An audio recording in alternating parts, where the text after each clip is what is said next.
na ako panganlan, pero butan ako, kay kontra na ako. Okay, mahimo.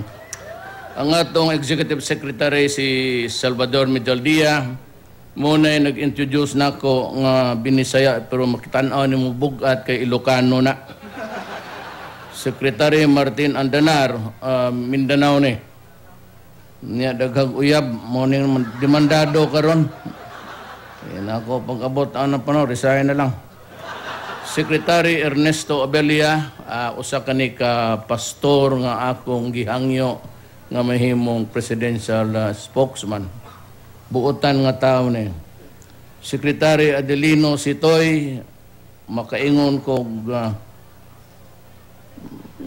okay na. Secretary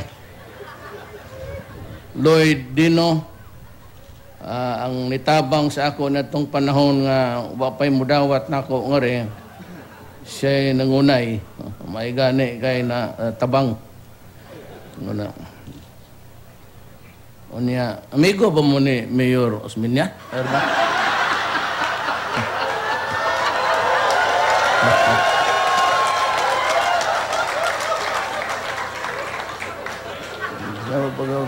Tagbo mo dia sa bridge niya. Walay mo bigay ang atong General Manager sa Philippine Reclamation Authority, si Hanilo Rubiato. Pagkadabaw ni Governor Hilario Davide III, Mayor Tammy Osmeña, Mayor Mary Therese Sitoy Chu, o ang pinaka-importante nga rin, andako, without whom his corporations and the people behind the enterprise dili madayoning atong bridge nga rin.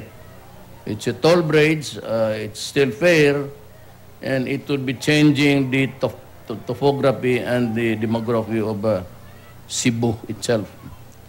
Si Dr. Jose Maria Lim, President ug CEO sa Metro Pacific Investment Corporation.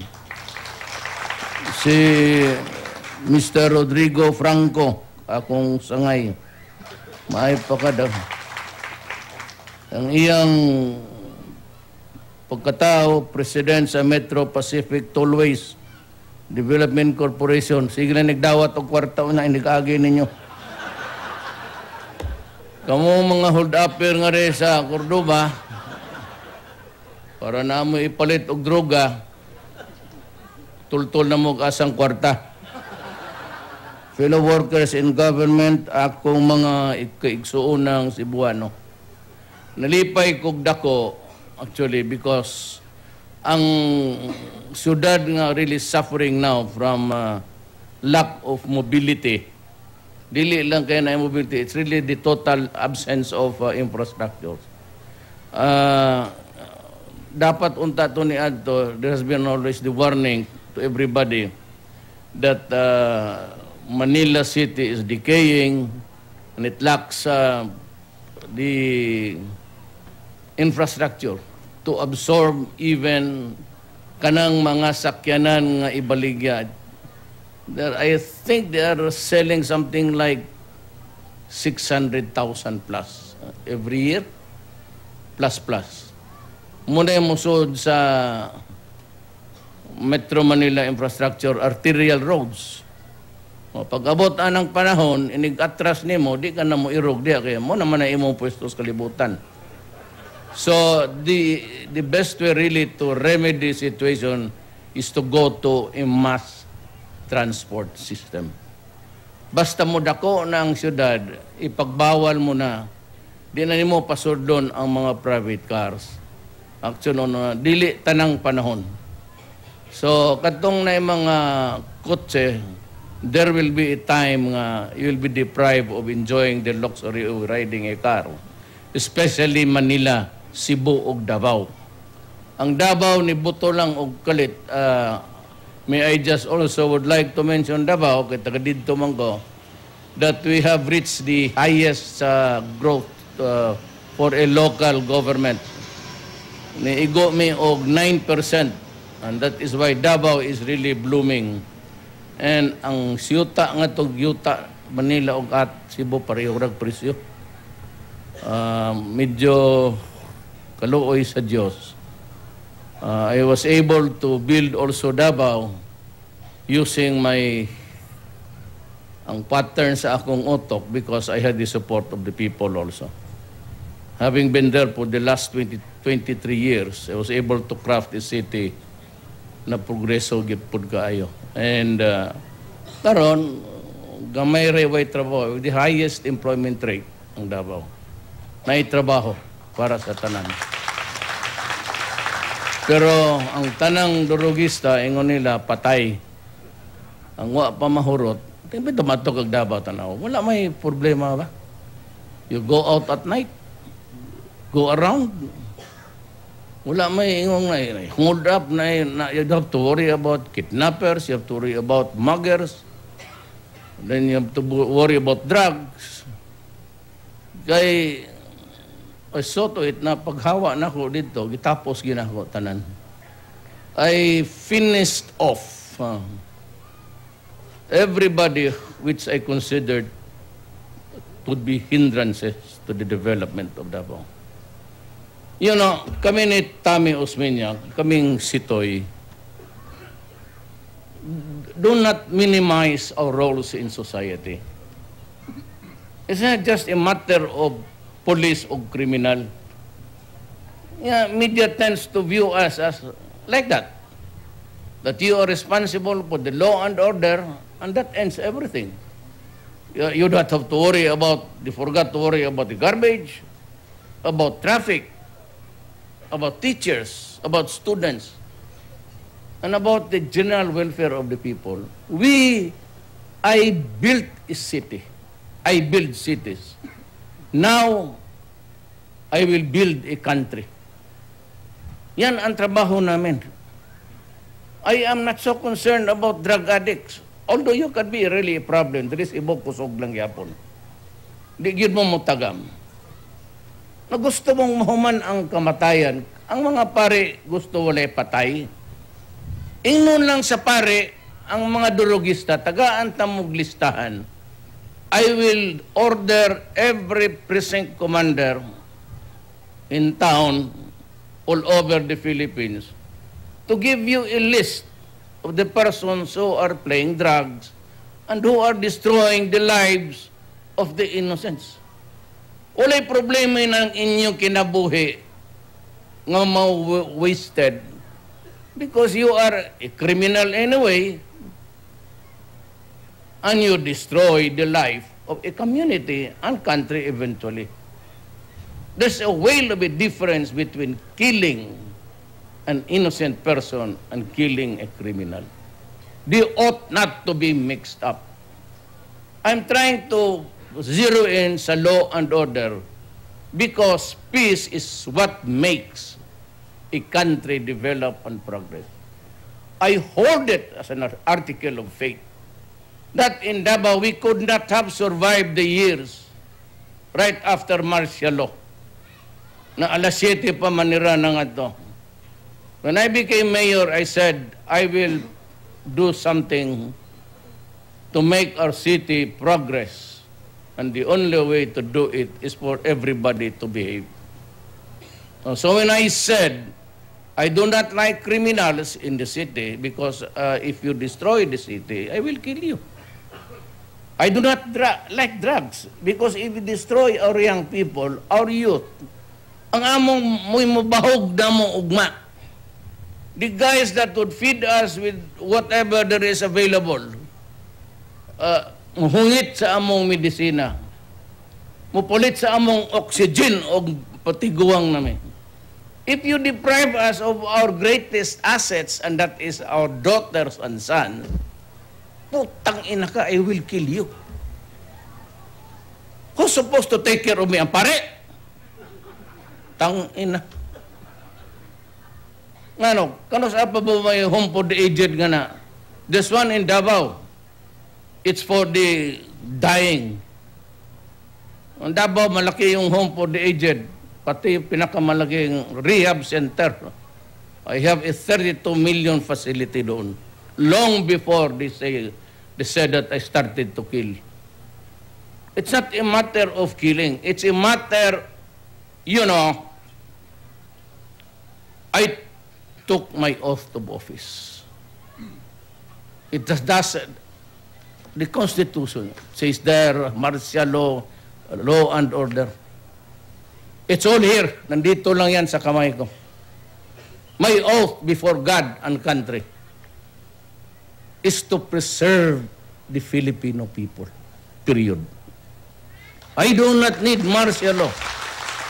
I do not need to declare a suspension of the writ of habeas corpus. You destroy my country. You destroy the youth. I do not give a shit kung tanang pare magluhod hangad sa langit, magampo. I have a country to preserve, and that is the Filipino nation. Does nothing to do with religion. At kailan pa ba kayo, when were you really true to your vocation? Karami na yun. Sabado magmisa na, Domingo magmisa. Tang na kwarta, wala ba'y kawal kita nga rin ba sa usa ka rehab? Pari, yawa. Ay mga kwartas daw. O kami ay mga kwarta ni Sitoy. Na private public partnership. It's a joint venture, an effort. Kamo, ganito ko ba ayo sa inyong simbahan ng guba? Gaba na ninyo? Di mo na gaba daw? You know why God destroyed the churches? Yeah. To show you that you are not deserving of His mercy. Totoo lang. Itong si Tatad, isa pa, halimaw. He forgot that he was the one who announced the 1081 declaring martial law. Tapos you're trying to redeem your character in this society by writing and all sorts of things. Dito daw ko sa China kay may cancer daw ako, gano'n, nagpagamot. How can you be so stupid and a blatant liar? O sige, nagpunta ako sa China. Kasi tinanong ko yung China, so saan nagpatuli si Tatad? Sabi niya dito, sa clinic diyan sa Hangkong Avenue. Sabi ko, samahan ninyo ako doon, kaya pa-repair ko itong akin, kay pukpok lang ito. Para linisin ba? Ikaw, doon ka pa nagpatuli sa China, yawa ka. Tatad, stop. Why are you so vehement in your Opus Dei ka? Yan ang Opus Dei. Nang-opos na lang mo mga Dei. You've never done something. So, why so much about love of God? Unahan ang imong tao. Ako, I don't really care. I have a God. But it's not a God from like the others. Ng God sa mga pare o nila Tatad. I have my own personal relations with God. I have this deep and abiding faith in God. And that is really the supreme being of all the universe. Hindi ang God mo na ina kayo mga Katoliko, yawa kayo. Jesus Christ was nailed to a wooden cross. Siguro salin lang ganito sugnod na itong. But he was nailed. Tignan ninyo yung cross ninyo, daladala nyo sa dughan ninyo. Gold, pati yung chalice ninyo, gold. God damn it, stop it. Go back to the wooden mugs. Mga pari o gibuhat o dili o gihuyaw, gwapog mga palasyo. Pamaligya na ninyo, palit ninyo bugas, ihatag sa pobre. Iniundang nagpang dili, padakop to mo, extortion. You know why? Nag-isip ko na lang noon ko. Hilakon ko. Because you perpetuated that idiotic, bantay kay makasa kay adto kas impierno, adto ka masunog. Nabay Ginoo mong buhat og impierno. Binuhat magatas Ginoo. Anong ibutang mata niya sa impierno? And why would be stupid God create hell for His creations? O kasabot anang Ginoo anang pare. Magagbay pa min ato. Wala. Unya pag umpisa sa Ateneo ana Friday Mass. Pagkahuman misa o nya kumpisal. Nagsige mig misa ginagunit na pong among luso ay putang ina. Mga pare iyawa. Tinood na.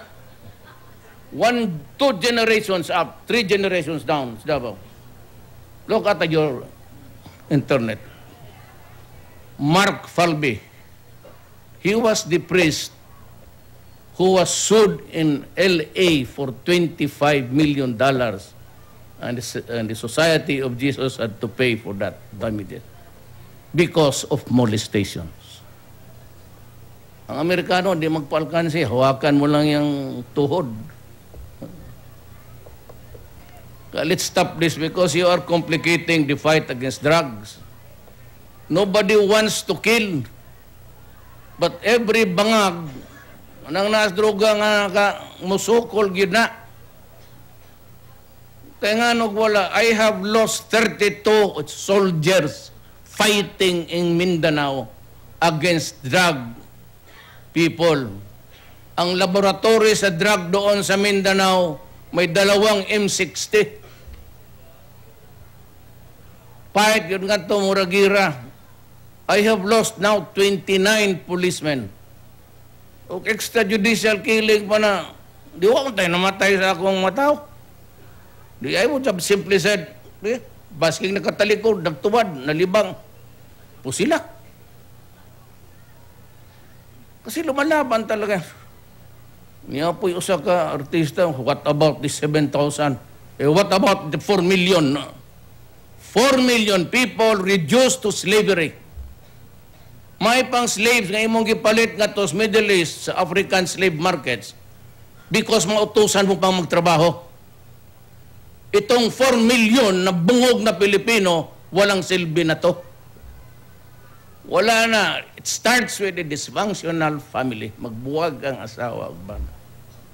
Ang kasikitan ako, kanang libo-libong bilyon-bilyong Pilipino, working doon sa Middle East and elsewhere, working their ass to death para lang makasweldo, makapadangari kwarta, parang ilang mga anak makaeskwela. Putang ina ninyong tanan. Pag-abot nga to, rape pa nga to, pag-uli nga rin nakakabaong na, ug dili pambili ng mga bata diyang ilang anak nga silang eroplano, ang naong mga Arabo. And that you do not take into account the human sacrifice that they have to bear because naa sila gipa-eskwela, naa sila gipakaon. Kamong mga pare, una-unaan ninyo na. Compare now the millions. When I took over, I said, putang ina pamatyon tamog di mong surrender. Look at the mayors. Mga mayor, bugiro na. Na ay bodyguard ka pulis, 5 ka bok, 5 ka arme, mulihok, kalamag kanyang mag-asta. Ay ako'y na presidente, tangina ninyo. Surrender. By the hundreds of thousands. Wa na lang na nila tanawa. About 7, pasagin lang na ba ko 7. Ingon po na itong pulis sa Davao, nga hundreds daw ang namatay sa panahon ko sa Davao. Totoo yan, gago. 23 years ako. Hundreds lang. Kaya sa Maynila, kitang mo, marami, thousands kaagad. But I never mentioned any particular name, nor attributed any activity to anyone. My orders to the police and the military was very clear. Go out, hunt for them. Make them surrender so that we would know their connections and we can gather more evidence. But if they present a violent resistance, thereby placing your life in danger. Putang ina, patayin mo kaysa mamatay kayo. That's my order. There's nothing illegal there. Bakit ba ako kulungin kung sabihin ko, papatayin kita if you destroy my country? Why would you put me in prison? That is a legitimate statement of a president. I will kill you if you destroy the use of my land. Because there are assets. Yan yung ang mag-take over kung matanda na tayo kay pobre tang tanan. Oh, hit na po pagkausap mo man eh. Kaya kayong mga durugista, will you earn a few years na? Pareha mong udiktag ni Albuera.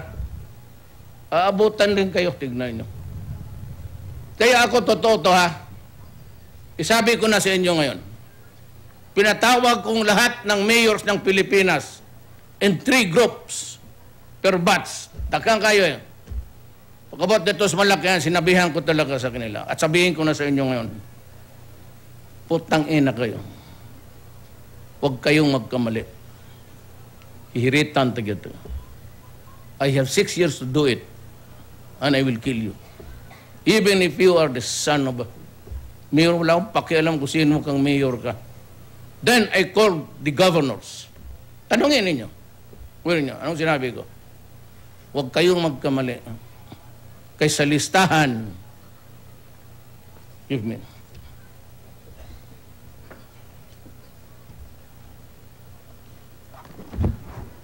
Morning drug industry sa Pilipinas. Puro pangalan na tanan.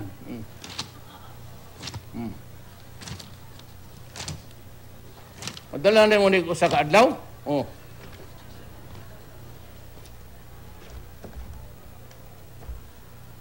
Region 1. Judiciary. 1, 2, 3, 4, 5. Police. There are 6,000 policemen involved in drugs right now. 40% of the total number of barangay captains in the entire country are into drugs. And you will die. It's either you kill me or I kill you. Ganun lang yan eh. Pwede mo akong i-assassinate. Pabuto ni mo na eh. Sabagay, tanan man, nasa si Pangilinan patay.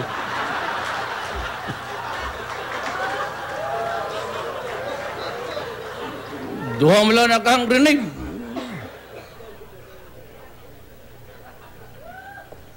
Tangina, huwag niyo sirain talaga ang bayan ko. The only way to make a country really is to be peaceful. If you are rocked with like Mindanao, ako sinasabi ko sa inyo ha, from Mindanao, prangkahan ko lang kayo. Ako naninguha ko. Si Buano man akong papa, taga Danao. We've been trying really to solve the problem of Mindanao for so long a time. But lost so many soldiers, good men. During the Cotabato campaign, may isang class na sa PMI na nahurot. 2 lang sigurong naiwan sa mista nila. But if you do not try to make up for something na you have to give federalism to them. Baski na yung, the half of the country might survive with something else. Pag hindi makagulo, there will never be peace in our land. Di naman ko po kabalik sa Danau. Unsa may akong balikan dito nga di magtuon na po kog buhat og paltik. Niabot ra ba nas Davao ng mga buang? Oh, igi pahuli na arrestin mo. Kung ito nga na kong ticket, putang ina pa uli mo sa Danau. Ay mo balik nga rin, patyon to. Litsian here mo, binuang rin. Well, anyway, that's my message to you. It's not really very nice. I'm not supposed to be nice also. And there's a message here. Kung basahon ko yung message, 1.5 minutes, human ako. without communicating anything at all to you about what ails our problem, or what ails our country and the problems that beset us. Ako, my God, I do not deliver speeches na sahon ako.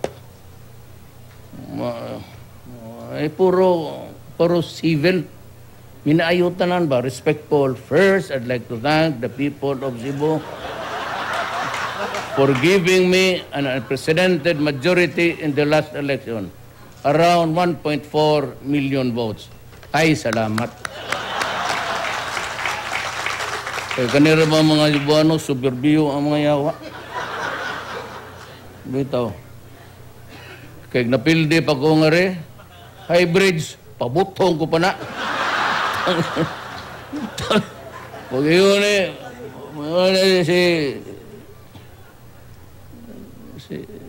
Chairman Pangilinan, buhatan na ito, tuo ka palanguyan ng mga yawa na. Mapay gani, kay 1.4, sige. But maybe in the years to come, we'd see about a nation with bridges. Connect na lang na eh. For short distances, but far and between the wide expanse of the sea, it will take generations. But hopefully, ang unang mo larga about the island of bridges would really be the Visayas. Okay, nasugdan. Kaya man po ng mga bridges. Pero ako, di po mo papagong sa droga, okay malang. Kaya bridges are known to be the refuge of the desperate. Ana mamangambak ang society. Pili lang mo ka sa mong bridge gusto.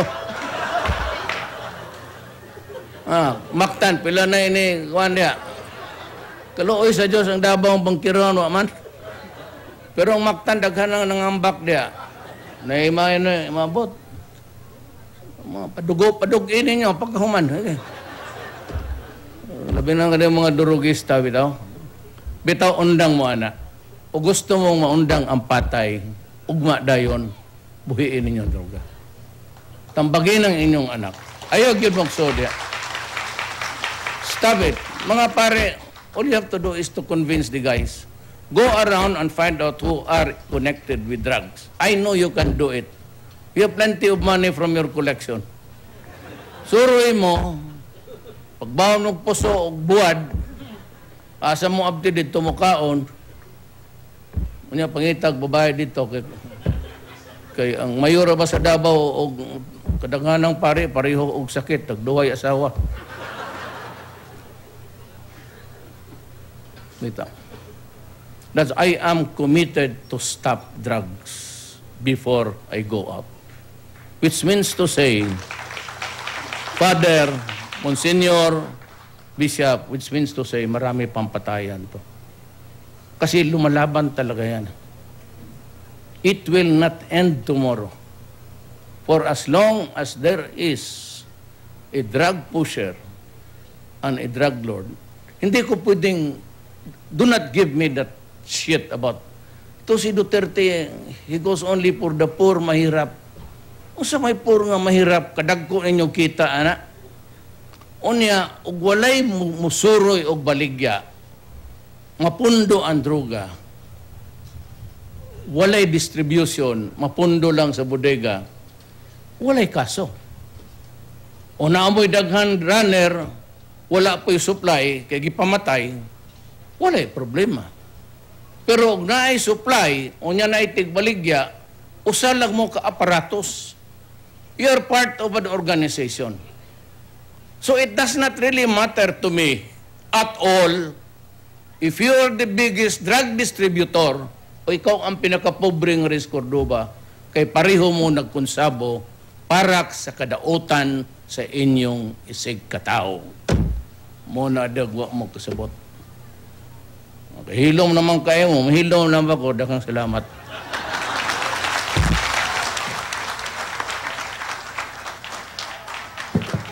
Daghang salamat, mga higala. Once again, ang atong presidente, President Rodrigo Roa Duterte.